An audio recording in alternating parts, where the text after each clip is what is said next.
السلام علیکم ورحمۃ اللہ وبرکاتہ۔ امید ہے کہ آپ حضرات خیریت سے ہوں گے۔ آئیے آج ہم جانتے ہیں آسمانی کتابیں اللہ تعالیٰ نے کون کون سی کن نبیوں پر اتاری۔ اللہ تبارک و تعالیٰ نے بہت سی چھوٹی اور بڑی کتابیں آسمان سے حضرت جبرائیل علیہ السلام کی معرفت بہت سے رسولوں اور نبیوں پر اتاری تاکہ وہ اپنی اپنی امتوں کو دین اسلام کا صحیح راستہ بتلائے۔ ان میں یہ چار کتابیں بہت مشہور ہیں۔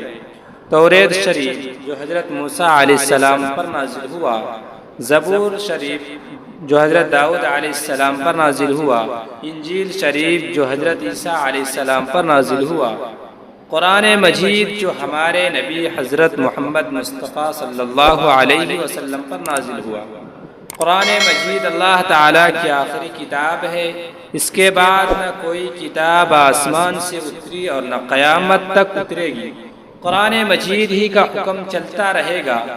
اس سے پہلی کتابوں کے گمراہ لوگوں نے دنیا کے لالچ میں آ کر بہت کچھ بدل ڈالا اور قرآن مجید کے سامنے اب ان کی ضرورت ہی نہ رہی۔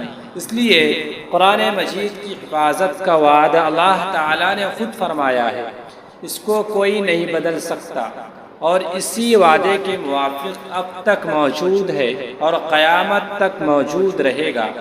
آج تک ایک نقطے تک کا فرق نہیں آیا اور نہ قیامت تک آئے گا۔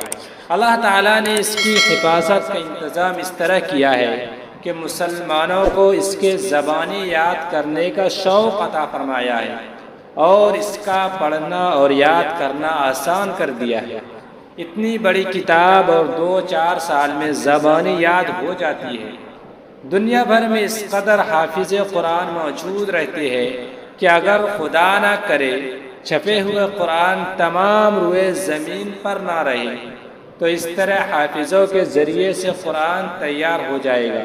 یہ وہ شان عظیم ہے کہ سوائے قرآن کے کسی اور مذہب کی کتاب کو حاصل نہیں۔ یہ قرآنی معجزہ ہے، اور یہ بات بھی یاد رکھنے کی ہے کہ جس طرح قرآن کے نقطے تک میں فرق نہیں آیا، اسی طرح اس کے معنوں میں بھی فرق نہیں آیا۔ جو معنی اور احکام اور جو مطلب پہلے عالموں نے سمجھے اور لکھے ہیں اسی طرح موجود ہے۔